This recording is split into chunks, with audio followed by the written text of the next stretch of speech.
கொஞ்சம் ஃபிட்டு எங்க அம்மா ரொம்ப ஸ்ட்ரிக்ட் பின்னாடி தெரிய வேணா நீ நடைய கொஞ்சம் கட்டு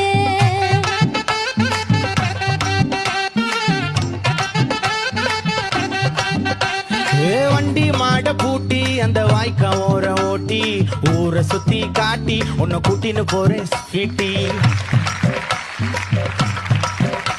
நான் ரொம்ப கோபக்காரி நீ சுத்துற ஒரு மாதிரி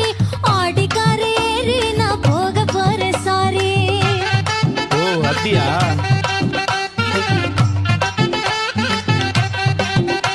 நான் வைக்க மாட்டேன் தாடி நீ வேணா எனக்கு போடி இந்த மாமாவை தான் தேடி உன் தங்கச்சி வர ஓடி